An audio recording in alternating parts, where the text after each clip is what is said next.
அருமையான ஒரு கூட்டம், அருமையான ஒரு பக்கம் மேலே விரங்கமடியில் சிறந்த முறையில் ஒளிபரப்பி செய்திருக்கக்கூடிய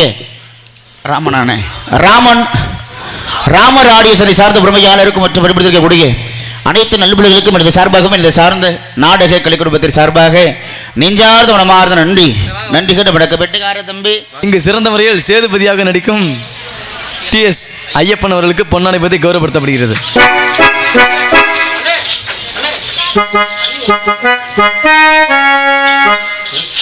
வந்திருக்கக்கூடிய அனைத்து நாடக கலைஞர்களுக்கும் பொன்னாடை பற்றி பெருமை சேர்த்திய ஊர் பொதுமக்களுக்கும் விழா கமிட்டியர் அவர்களுக்கும் எங்களது கலை குடும்பத்தின் சார்பாக நெஞ்சார்ந்த மனமார்ந்த நன்றி விடக்கும். இங்கு சிறந்த முறைகள் எங்களுக்கெல்லாம் உள்ளூரை விட்டு வெளியூருக்கு அறிமுகப்படுத்தி கொண்டிருக்கக்கூடிய ஒளிப்பதிவு செய்திருக்கக்கூடிய மேடை ரசிகன் யூடியூப் சேனல் அண்ணன் அவர்களுக்கு எங்களது கலை குடும்பத்தின் சார்பாக நெஞ்சார்ந்த மனமார்ந்த நன்றி விடக்க பெட்டுக்கார தம்பி சொல்லுங்க. திருச்சி காவேரி கரையோரத்தில் சங்கமதுருக்குள் சங்கமல் அம்மையாக போட்டு திகழக்கூடிய உத்தமி பத்தினி ஒரு சொல்ல வாசகை சாந்தனம் கொண்டக்காரி சாம்பராணி வாசக்காரி இந்த சமயபுரத்து முத்துமாரி அம்மன வணங்கி வந்தாலும் இந்த மந்தைகளை கூடி இருக்கக்கூடிய தெய்வமாகப்பட்டதுக்கு சின்ன உறக்கத்தை போட்டுட்டு அப்புறம் கத்தி தட்டு பார்ப்போம்.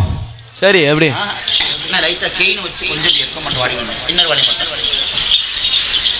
ஒரு நாடகத்திற்கு இப்படிதான் சிறந்த முறையில் ஒளிபரப்பி செய்திருக்கக்கூடிய ராமர் ஆடியோசனை சார்ந்த அனைத்து நல்வுலகளுக்கும் எங்களது மணப்பாறை அருகாமையில் உள்ள கோவில்பட்டி TT சங்கரதாஸ் சுவாமிகள் நாடக நடிகர் சங்கத்தின் சார்பாக நெஞ்சார்ந்த மனமார்ந்த நன்றி கண்ட வணக்கம். பொன்மகளே பொற்பட தலையம்மா ஆலங்கூடி ஆடியம்மா அறந்தாண்டி வீரமகளேயம்மா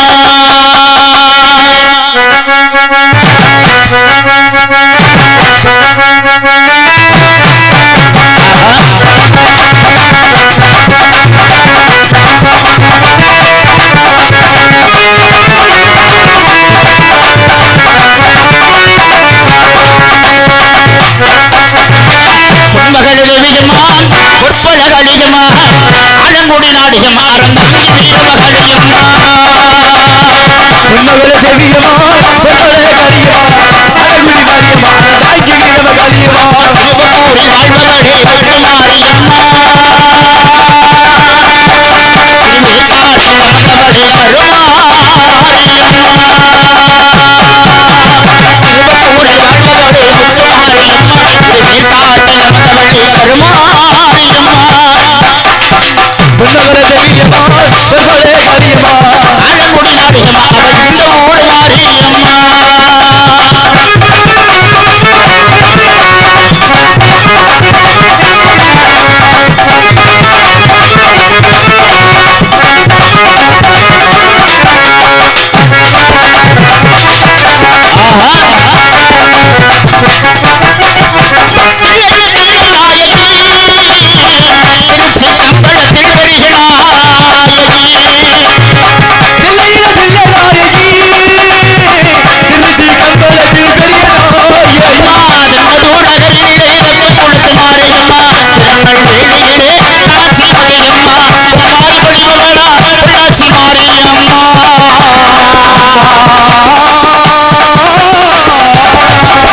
கருமாரியம்மா பொன்னவள தேவியம்மா பொன்னவள கரியம்மா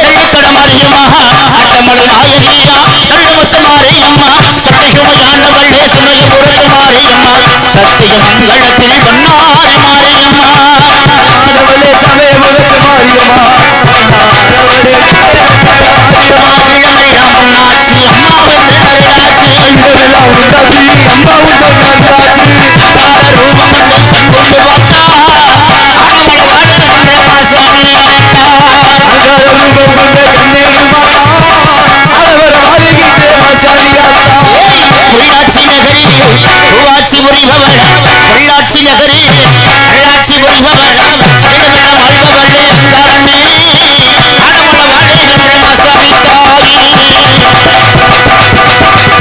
வாழ்பவளே அங்காரண்ணே அகமள வாழ்கின்ற மாசாணி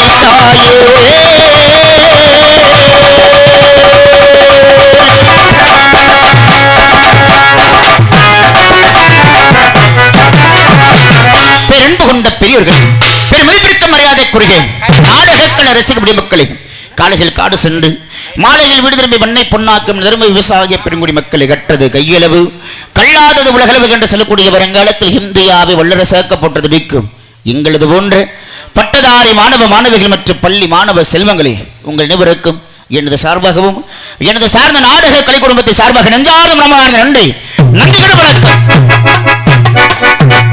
கைத்தட்டுக்க பார்ப்போம். இந்த அங்கே நூல்களுக்கெல்லாம் யாருக்குமே கேட்கலையா அத்தா? பேசுறது கேட்குதா தாயே? நாக்கு தெலுங்கு தெலுசிலையாதம்மா, தமிழ் மட்டும்தான் தெரியும். ஆர்வாவு எல்லாரும் தாய்மொழி தமிழ் தானே. ஜோரா யார் யார் கைத்தட்டுகளோ பெட்டிக்கார மேலே சத்தியமாக சொல்கிறேன், எல்லாத்துக்கும் 10 ரூபாய்க்கு என் கையால் டீ வாங்கி தருவேன். ஆனால் காசு நீங்கள் கொடுத்துக்கங்க, எனக்கு கிட்ட சில்லறைகளில். ஜோரா கைத்தட்டி கைத்தட்டி கைத்தட்டி குழு சத்து போடுங்க பார்ப்போம். என்ன பண்ணுறது இப்போ கைத்தட்டினவங்க பார்த்தீங்களா அத்தா? அக்கா கொட்டையோட பச்சை சேலை உனக்கு மட்டும் 20 ரூபாய்க்கு செய்வனை வச்சு போடுவேன். இப்போ கைத்தட்டினுக்கு தெரியுமா, அவங்க மட்டும்தான் நாடகம் பார்க்குறீங்க. கைத்தட்டாமல் உட்காந்துருந்தாங்கல்ல, அவங்களாம் உட்காந்து தூங்குறாங்க. எதுக்கு கைத்தட்டிங்கிற காரணம் அவங்களுக்கு தெரியாது. சொல்லுங்க, பக்கத்தில் கோச்சிக்காமல் அவங்கள்ட்ட சொல்லுங்க, இந்த காரணத்துக்காக தான் கைத்தட்ட சொன்னாங்க அப்படின்னு. புரியுதா அத்தா? இந்த நாடகம் அப்படிங்கிறது உங்களுக்கு கதை புரியாமல் முக்கால்வாசி பேர் உட்காந்துருக்கீங்கன்னு எனக்கு தோணுது அப்படி தானே. இதுதான் இந்த மேடையில் முதல் நாடகமா? உள்ளே வந்தோடனே ஊர் முக்கியஸ்தர்கள் சொன்னாங்க இல்லை பாண்டிச்சாமி நாடகம் இந்த மேடைகளை இதுதான் முதல் தடவையாக நடத்துகிறோம், கதை என்னங்கிறது எங்களுக்கே தெரியாது மக்களுக்கும் தெரியாது அப்படின்னு சொல்லி சொன்னாங்க. இதில் முக்கால்வாசி பேர் யூடியூப்பில் பார்த்துருப்பீங்க, புரியுதா ஆத்தா? ஆமாம், யூடியூப்பில் பார்த்தது தான் முக்கால்வாசி பேர், நேரில் இப்போ தான் முதல் தடவை பார்க்குறீங்க. உங்களுக்கு கதையை முதல் தடவை ஒரு சுருக்கமாக எடுத்து சொல்ல ஆத்தா, அதுக்கப்புறம் கதையை தொடங்குறேன். அக்கா பச்சை சேலை எங்கக்கா போகிறேன்? அக்கோய் கதையை சொல்ல போகிறேங்கிறேன், எடுத்து வீட்டுக்கு போகிறேங்கிற பற்றியா?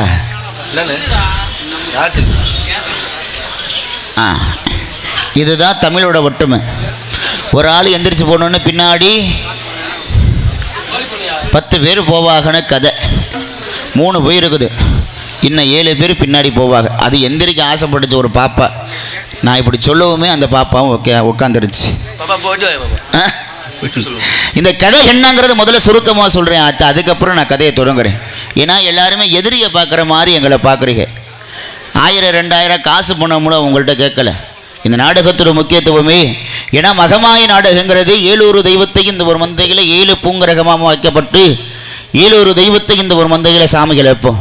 பாண்டிச்சாமி நாடகம் கலியுகத்தில் வெள்ளையமா வெள்ளச்சாமி மனிதனாக பிறந்து தெய்வமாக விளங்கக்கூடியவங்க. இந்த 2 நாடகத்துக்கு மட்டும்தான் எங்களை நீங்கள் காசு கொடுத்து கூட்டி வந்தாலும் உங்களை வேலை வாங்குறது தான் எங்கள் வேலை. விடிகிற வரைக்கும் கைத்தட்டு குலவை போடு, கைத்தட்டு குலவை போடு அப்படின்னு சொல்லி வேலை வாங்குறது தான் எங்கள் வேலை. போன தடவை மகமாயி நாடகம் நடந்துச்சுன்னு சொன்னாங்க, அந்த நாடகத்திலே பார்த்துருப்பீங்க. விடிகிற வரைக்கும் கைத்தட்டுக்கமா குலவை போடுகமா, கைத்தட்டுக்கமா குலவை போடுகமா அப்படிங்கிற வார்த்தை மட்டும்தான் வந்திருக்கும். அதே மாதிரி இந்த நாடகத்தில் தான் அப்படி வரும். ஏன்னா வெள்ளச்சாமி ஒரு இனத்துலையும் வெள்ளையம்மா ஒரு இனத்துலையும் பிறந்தக்குவாக தாயே. வெள்ளச்சாமி ஒரு கல்லர் குடியை சேர்ந்தவர், வெள்ளையம்மா ஒரு கோனார் குடியை சேர்ந்தவங்க. 2 பேரும் சின்னஞ்சிறு வயதில் வெள்ளமலை காட்டுக்கு வெள்ளச்சாமி காடை வெட்டைக்கு போவார், வெள்ளையம்மா வெள்ளாடு மேய்க்க வருவது வழக்கம். அந்த வெள்ளமலை காட்டிலேயே பார்த்த இடத்துலையே சின்னஞ்சிறு வயதில் வெள்ளையம்மா வெள்ளச்சாமி மனசை பறி கொடுத்துக்குவாங்க. வாழ்ந்தாலும் உங்கூடதான் செத்தாலும் உங்கூடதானே காதலிக்கும் போதே மதுரை மீனாட்சி சன்னதியில் 2 பேரும் சத்தியம் வாங்கிக்குவாங்க. சத்தியம் பண்ணதிலிருந்து வெள்ளச்சாமி அவங்க அம்மாவுக்கு உடம்பு சரியாத காரணத்தினால அவங்க அப்பா சேதுபதி ஆகப்பட்டவே கோலாட்டம், கும்மி ஆட்டம், ஆடுபடி ஆட்டம், ஒயிலாட்டம், சிலம்பாட்டம் என்று சொல்லக்கூடிய இப்படிப்பட்ட ஆட்டத்தில் சிறந்து விளங்கக்கூடியவன் இந்த வெள்ளச்சாமியுடைய அப்பா சேதுபதி ஆகப்பட்டவர். அவருடைய குழல் தொழிலான ஒயிலாட்டம் ஆடுறது, மாடுபிடிக்க போகிறது, சிலம்பாட்டம் ஆடணும். தாய்க்கு உடம்பு சரியில்லையே, தாயை காப்பாற்றணுங்கிறதுக்காக 15 வருஷம் வெள்ளையம்மாளை விட்டு தன் தாயை காப்பதற்காக அப்பன் செஞ்ச தொழிலையே செஞ்சுக்கிட்டு வெள்ளையசாமியும் வெள்ளையம்மாளை விட்டு போயிடுவார். சத்தியம் பண்ண காரணத்தினால வாழ்ந்தாலும் ஓங்கூட தான் செத்தாலும் ஓங்கூட தான் சத்தியம் பண்ண காரணத்தில் 15 வருஷம் கழிச்சு வெள்ளையம்மாளை தேடி வெள்ளச்சாமி போவார். ஆத்தா வெள்ளையம்மாளுக்கு கூட பிறந்தவங்க அண்ணன்மார்கள் 7 பேர். வீட்டை விட்டு 2 பேர் வெளியே போகிறப்ப வெள்ளையம்மாட கூட பிறந்த அண்ணன்மார்கள் 7 பேர் வெட்டருவாள் வேல்கம்பட துரத்தி வருவாங்க. மனிதர்களை சென்று யாரிடமும் அடைக்கலம் கேட்பாங்க, மனிதர்கள் யாரும் அடைக்கலம் தரமாட்டாங்க. ஆதி காலத்தில் இப்போ மதுரை பாண்டிமுனி தெய்வம் இருக்கிறது மேலமட எல்லையில்.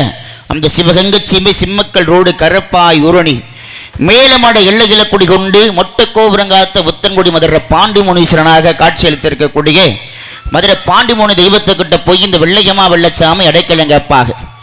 ஜாதி விட்டு ஜாதி 2 பேர் வந்திருக்கிறீங்க, உங்களுக்கு அடைக்கலம் தர முடியாது. இருந்தாலும் என்னை நாடி வந்த காரணத்தினால அந்த காலத்தில் அந்த பாண்டிமுனிக்கு சன்னதிக்கு அருகாமையில் 7 கண்ணு பாலம்னு ஒரு பாலம் இருக்குது ஆத்தா. அந்த 7 கண்ணு பாலத்தில் வெள்ளையம்மா வெள்ளச்சாமி 6 கண்ணிலும் படாமல் 3.25 நாளைகள் விழுந்து விட்டால் உங்களுக்கு அழிவு கிடையாதுன்னு பாண்டிமுனி சொல்லுவார். பாண்டிமுனி சொல்வதுக்கேற்ப அந்த செவ்வாழைத்தோப்புக்குள்ள போகிற வழியிலேயே வெள்ளையம்மாட கூட பிறந்த அண்ணன்மார்கள் 7 பேரும் வெள்ளச்சாமியை வெட்டி கருவறுத்துருவாங்க.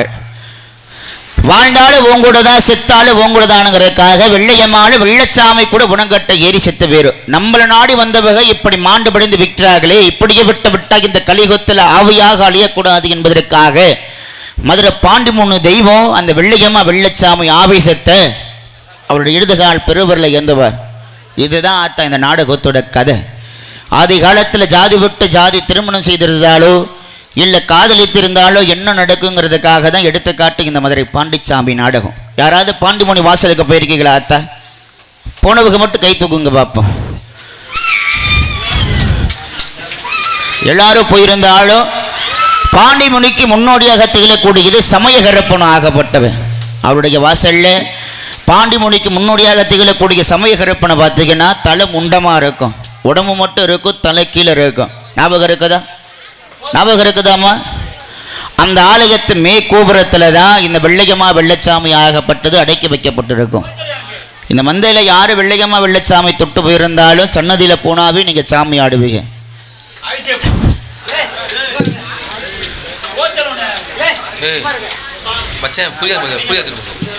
கை தட்டு கத்தாங்க.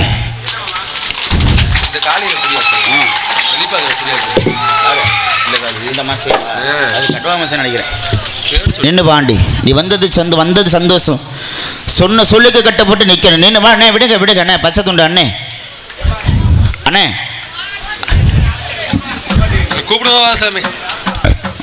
நான் உன்னை கூப்பிட்றப்ப நீ வந்தா போதும் பாண்டி, உட்காரு பாப்போம். ஆனால் நீங்கள் பேசினா தானே அதை பசங்க ஆடிட்டு உட்காந்துருக்கு. நீங்கள் அமைதியாக இருந்து அதை போட்டு உட்காந்துருக்கு. எப்போ உனக்கு காது கேட்குதா இல்லையா? உன்னை நான் எப்போ கூப்பிட்றேன்னு அப்போ ஆடி வந்தால் போதும். அது வரைக்கும் நீ பேசாமல் உட்காரு. இப்போ கதை புரிஞ்சிச்சா ஆச்சா? இடையில எழுப்பிட்டு கேட்பேன், யாராவது கதையை சொல்லணும். சொன்னீங்கன்னா நான் வாங்குகிற சம்பளம் 5000 சம்பளத்தை உங்களுக்கு கொடுத்துட்டு போயிடுவேன். சரி, 2 நாள் லீவுடா. சரிங்க, நீங்களே கிடைச்சிங்க. போவோமா? கதைக்கு போவோம். மதுரை ஜில்லா சிவகங்கை சீமை யாழவள வட்டக்கடை அரகரக்க சிட்டாமட்டு அரகரக்க சட்டமட்ட என்பது யான் விருந்தவர். எனது பெயர் சேதுபதி தேவர், என் மனைவி பெயர் செம்பாகி. எங்களுக்கு திருமணமாகி வெகு காலமாகிவிட்டது. எனக்கு ஒரு குழந்தை கிடையாது. இன்னைக்கு பார்ப்பர்கள் எல்லாம் பிள்ளைகள் பெரும்பாவி, மக்கள் மாபாவி என்று ஏழப்படுத்தி பேசுகிறார்கள். தவம் இருந்து தை மாசம் 3ஆம் தேதி வெள்ளிக்கிழமை என்று ஒரு அழகான ஆண் குழந்தை ஒன்று பிறந்துள்ளது. அந்த ஆண் குழந்தைக்கு வெள்ளச்சாமி என்று பெயர் நாம சுட்டு விளக்குவாங்க.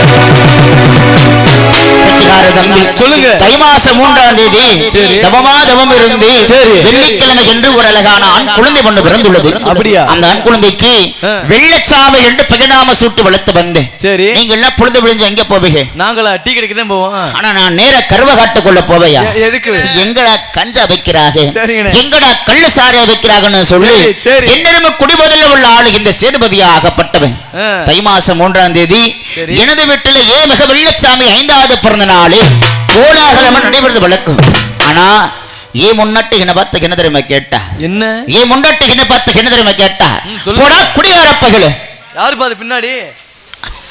உங்களே இல்லையா? அப்பாவே நிக்கிறாருப்பா. சரி, இன்னைக்கு பார்த்து என் முன்னாடி குடிகார பையன் கேட்கிறேன். சரிங்க, நீ சோத்ததான் திங்கிறியா? பிரியாணி உங்களே இல்லையா? என் முன்னாடி என்ன பார்த்து கேட்கிறேன். உனக்கு அறிவு இருக்குதா இல்லையா? எனக்கு அறிவு உங்களோட வரப்போறேன். சரி, என்ன இப்ப என்ன எங்க போயிருப்ப? வீட்டுல மாசம் கட்டுவா மாசம் சேங்கிட்டு படுத்திருப்ப, அவ்வளவுதான். வேற என்ன பண்றது? உனக்கெல்லாம் அறிவு இருக்குதா இல்லைக்கடா? நம்ம மகன் 5 வயசு சின்ன பையன். இன்னைக்கு அவனுக்கு 5வது பிறந்த நாளுக்கு ஏதோ ஒரு பொன்பொருளை கேட்டாலும் நம்மளோட அப்பா அம்மா வாங்கிட்டு தருவான்னு சொல்லி என்னென்னும் ஆசை வச்சிருப்பாள். அவன் ஆசைக்கு மாறாக இப்படி பொழுது விடிஞ்சனகி கஞ்சாவைய கள்ளு சாறு பிடிச்சது நிக்கிற குடிகார பகல்னு சொல்லி என் மனைவி என்ன பார்த்து கேட்டுட்டாங்க. கரெக்டா தானே கேட்டிருக்காங்க. காமராசன்னே, என் பால்வடிகிற முகத்தை பாருனே. இங்கே திரும்புங்க. ஏயா தொண்டையில் கிச்சு கிச்சா? ஆமா, விக்ஸ் மாத்திரை சாப்பிடுங்க. சரிங்க சரிங்க. இன்னைக்கு பார்த்து குடிகாரன்னு சொல்லிட்டா. சரிங்க, என்னை பார்த்தா குடிகார ஆளு மாதிரியா தெரியுது. சரி, குடிகாரன் செத்தா கூட இளவுக்கு போக மாட்டாயா? ஏன்னா நீங்களே மட்டையாகி படுத்துருவீங்க. சிச்சி, உன்னைய மாதிரி ஒரு குடிகார பைய பக்கத்தில் நின்று காமராசன், உன்னைய மாதிரி ஒரு குடிகார பைய பக்கத்தில் நின்று 10 வார்த்தை கூட பேச மாட்டேன். என்னைக்க பார்த்து எங்கக்கா போற டீ வாங்க போறியாக்கா? போயிட்டு வாக்கா. என்னைக்கு பார்த்து குடிகார பையனை சொல்லிட்டா. அவ சொன்னதுக்கு மாறாக என்னுடைய மக வெள்ளச்சாமி எது கேட்டாலும் கை நீட்டி வாங்கிட்டு வரணும்னு எனக்கு ஒரு அப்பதானே ஒரு புத்தி வந்துச்சு. மாடு பிடிக்கணும், ஒயிலாட்டத்திற்கு போகணும். வானத்தை மட்டும் வச்சுக்க. ஒயிலாட்டத்துக்கு போகணும், மாட்டு பிடிக்கணும், 1000 பொற்காசுகள் வேணும். அப்பதான் எனக்கு ஒரு புத்தி வந்துச்சு. சரி, ஆனா மாடு பிடிக்க போகணும்னா நான் மட்டும் போக மாட்டேன். அப்புறம் எங்க போனாலும் கூட ஒரு ஆளை கூட்டு போறது. கஞ்சா குடிக்க போனாலும் சரி. கள்ள சாராயம் அடிக்க போனாலும் சரி. நானும் என் நண்பர் முத்துராசாவும் சேர்ந்து போறத வழக்கம். அப்படியா? அப்படி ராஜ போதையில மாடு பிடிக்க போகும்போது ஆ. போகாத தடுத்து நிறுத்தினாங்க முண்டாட்டி. அப்படியா? எவ்வளவு சொல்லி தடுத்து நிறுத்தினாங்க. சரி. சாதாரண மாடு பிடிக்க போறவங்க மாடு முட்டி செத்து போய் வர்றாங்க. சரி. நீ கஞ்சாவை கள்ள சாராயம் அடிச்சுக்கிட்டு ராஜ போதையில மாடு பிடிக்க போறீடா. சரி. போற இடத்துல நீ மாடு முட்டி செத்து போயிட்டீன்னா அந்த கையை மட்டும் கொஞ்சம் கோச்சுக்காம நீட்டாத நீ ஏயா நீட்டாத என்ன கோச்சுக்காம எங்கிட்டாவது நீட்டி பேசினாதான் வார்த்தை வரும். அப்படியா? சரி அங்கிட்டு வேணா விடு. சரி, போற இடத்துல நீ மாடு பாவம்ப்பா மைக்ஸ் இருக்காரு பாவம். வரும்போது என்னத்தை பறி கொடுத்துட்டு வந்தாருன்னு தெரியல. வப்பாட்டி எது போன் பண்ணலையா என்னாகிறதுன்னு தெரியல. கருப்பாக இருக்கிறாரு, மூஞ்சி சிரிச்சா 32 பல்லும் வெள்ளை வெள்ளைன்னு தெரியும். ஆனால் கருப்பாக இருந்தாலும் கலையாக இருக்கிறாரு. ஆனால் என்னத்தை பறி கொடுத்துட்டு வந்தாருன்னு தெரியல. என்ன கொஞ்சோடு மட்டும் சிரி பாப். சரி மாட்டை பிடிக்கணும். 1000 பொற்காசில் போகும்போது சாதாரண மாடு பிடிக்க போறவங்க மாடு முட்டை செத்து போய் வர்றாங்க. நீ கஞ்சா போய் கள்ள சாரம் அடிச்சு ராஜ போதையில மாடு பிடிக்க போறீடா. போற இடத்துல நீ மாடு முட்டை செத்து போயிட்டீன்னா அண்ணன் தண்ணி ஊத்துறது கூட சொந்தக்காரங்க யாருமே இல்ல. நம்ம பிள்ளைங்க நான் எப்படியா படிக்க வைப்பேன், நம்ம பிள்ளை எப்படி ஆளாக்குவோன்னு சொல்லி எவ்வளையோ தடுத்து நிறுத்தினா. என்னைக்கு ஆத்தா பேச்சு கேட்டிருக்கிறோம், என்னைக்கு கட்டின மனைவி பேச்சு கேட்டிருக்கிறோம். யாரு அவங்க பேச்செல்லாம் கேட்டிருந்தா என்னைக்கே உருப்பிட்டு இருப்போம். கல்யாணம் பண்ணி அவ பேச்சைக்கு மீறி அந்த விரங்காமட்டி ஜல்லிக்கட்டுக்கு இந்த சேதுபதி மாடு பிடிக்க போகணும். சரிங்க. மாடு பிடிக்க போறதுக்கு முன்னாடி இந்த சேதுபதி எப்படி வளர்ந்தவன், எப்படி வளர்ந்தவன் வாழ்க்கை வரலாறு படிக்கக்கூடிய நேரம். சரி பாப்பமா. சின்ன புள்ள தூங்கினா கூட தூக்கி மடியில வைக்கார வைக்க தாய். நான் இந்த கதைக்கு சொன்ன மாதிரி வெள்ளச்சாமியுடைய அப்பா நான் தான், என்னுடைய பெயர் தான் சேதுபதி. இந்த சேதுபதி எப்படி பிறந்தேன் எப்படி வளர்ந்தான்னு சொல்லி என்னுடைய பிறப்புலர்ப்பு கதையை மட்டும்தான் நான் படிப்பேன். எனக்குன்னு ஒன்றான ஏதாவது ஒரு சீமையில் மட்டும்தான் எனக்கு ஒரு உள்ள இருக்கும். எனக்கு பின்னாடி மக வெள்ளச்சாமி வெள்ளைகமா வெள்ளச்சாமி கதிரையும் அதில் பாண்டிமொழி தெய்வத்தை வறந்து கிளப்பாரு. அதுக்கு முன்னாடி இந்த சேதுபதி கதைக்கு பாட்டை படிக்கக்கூடிய நேரத்தில் சின்ன புள்ளத்துக்கும் நான் கூட தூக்கி மடியில் வைக்க எழுப்பிடுங்க பாப்பா, எழுப்பிடுங்கம்மா.